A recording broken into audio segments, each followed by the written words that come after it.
Look at this amazing shuffleboard table my father-in-law built. Is that not amazing? It's amazing. Hey, YouTubers! Video coming soon. Hey, YouTubers! Hey. Video coming soon about how he built it. What's up, YouTube? So, here we go. Here's how to use aircraft stripper. A kind of a longer video, as usual. Most of my videos are kind of long anyway, so go ahead and fast forward through it if you don't care about aircraft stripper. However, if you're coming to my channel and you want to learn how to use aircraft stripper, let me just give you a few tips that maybe I didn't say in the video.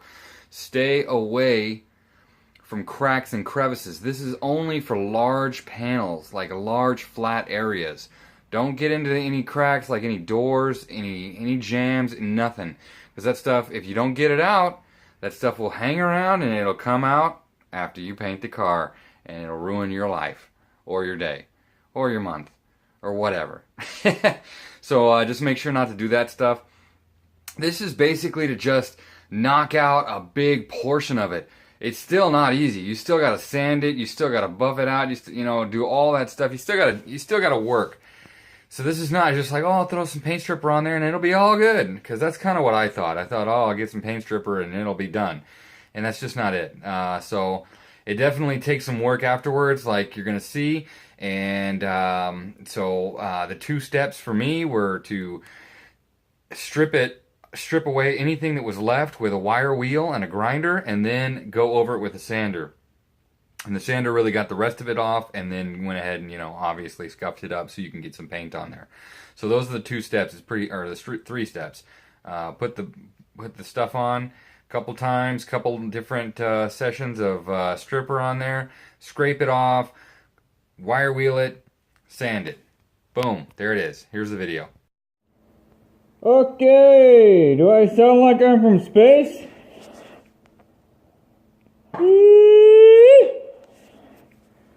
Alright guys, how to use aircraft stripper?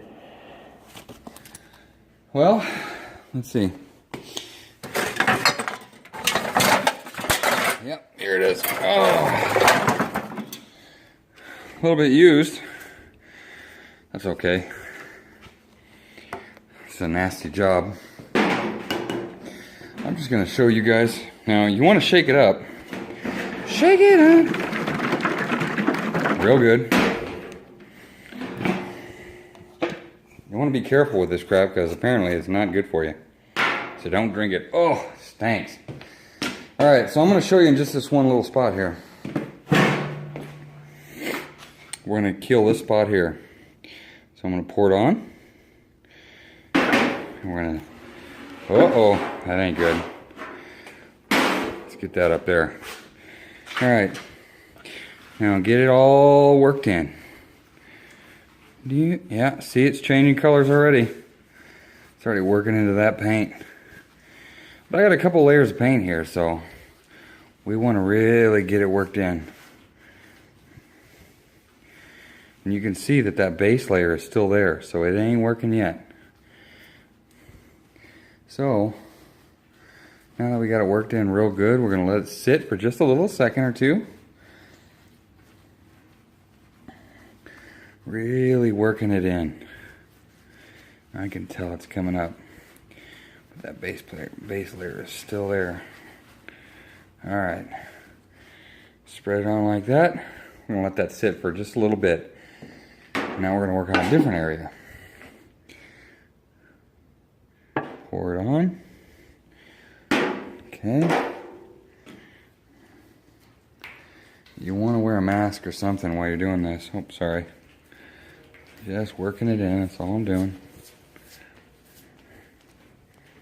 We'll just do these 2 areas for right now. Okay, we want to work these in. So what we're going to do here is, guys, is we're going to work this in here like this. And then in a second here, we're going to lay another layer on that bottom area.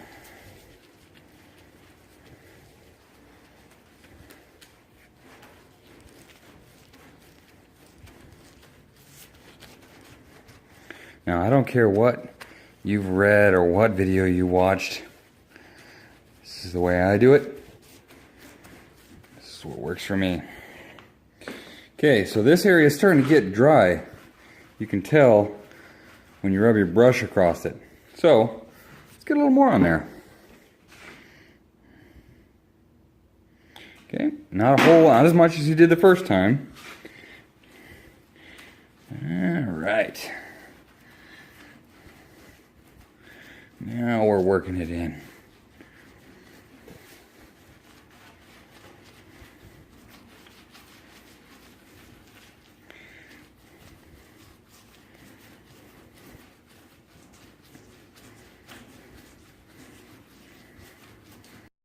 Okay, guys, here you go.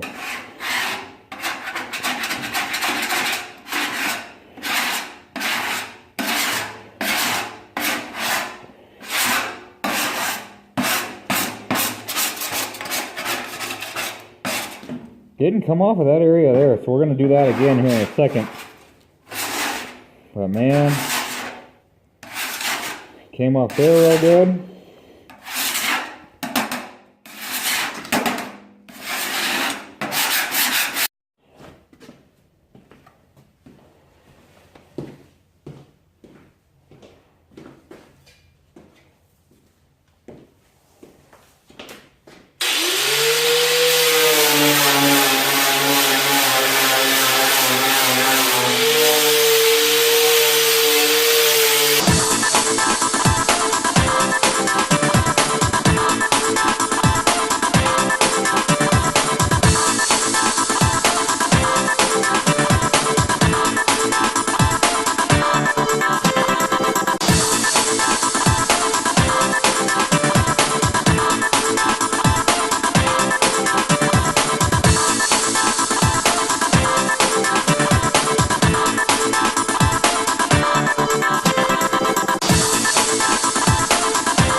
So this is what it looks like when you get done using aircraft stripper.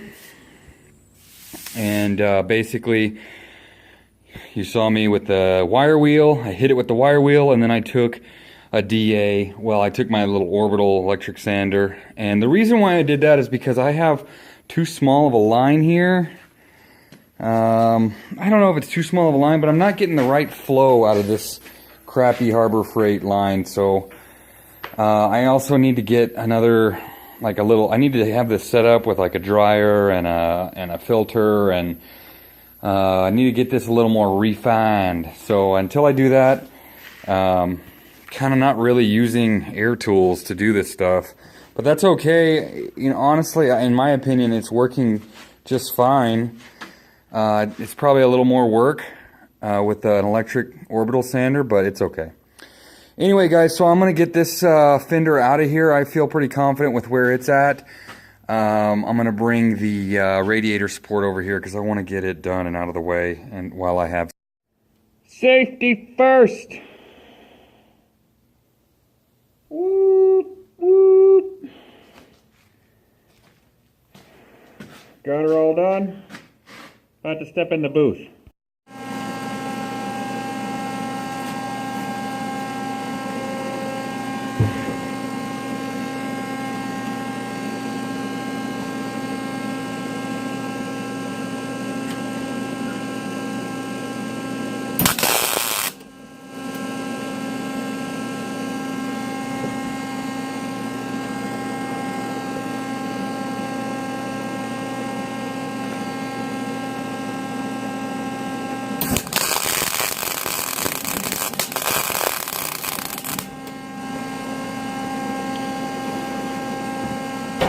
Too much speed.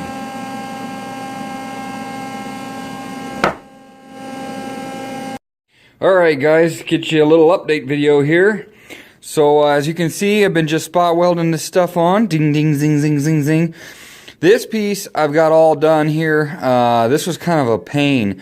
As you remember, I had to kind of cut this out. This was sunk in. I'd have to show you on the other side. But anyway, this metal, the existing metal, was very rusted out. So in certain spots, the welder would just blow it out, like completely, like it was paper. So what I did is, you can't see it, but right here is actually I took a piece of metal, and I'm using 18 gauge steel. This is the only one I got up here right now, so we'll use this to kind of show you what I did. But I took a piece like this, and I laid it down on there. Now what I did was I tacked it, things here, you know, just tacked it all along one side, like left it hanging up like that.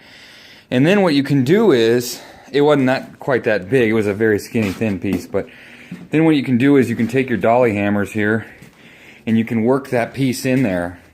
You work it down, and then eventually it starts to form. It's very easy to mold. Once you do that, you tack the other side all the way across, and then shave it down. Now, this is not going to be a piece that's going to be shown on the car. And if I wanted to go full restoration, you know, this whole assembly would be replaced. But since no, I didn't. So you can't see it, but there's another like tiny little piece of metal that I welded in right here. There's one here, a little small one over here too. Just like little tiny pieces that I was able to get in there and just weld on. Had a little porosity here. I'm starting to figure out my welder.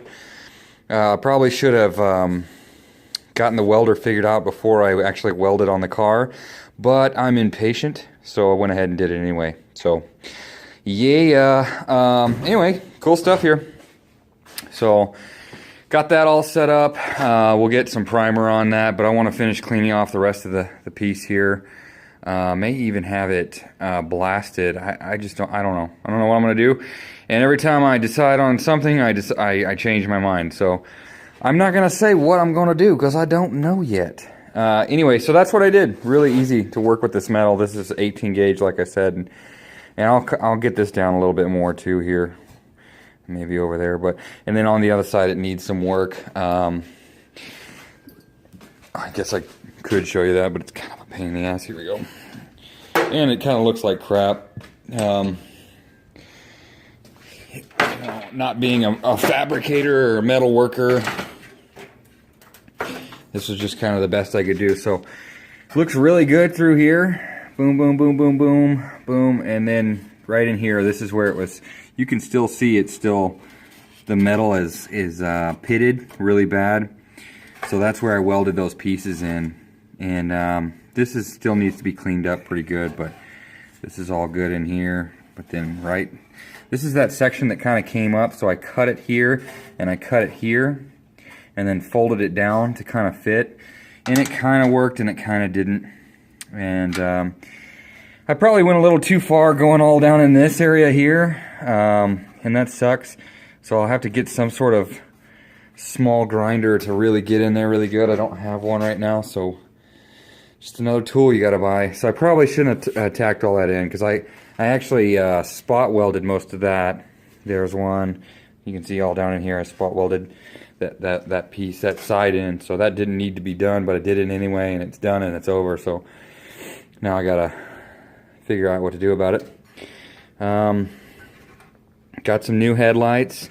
They're in the box over there. Actually, I got these ones. I got the low beams. I didn't get the high beams. So anyway, yeah, there was an estate sale and this guy had a bunch of old stuff. I actually got this really cool set here.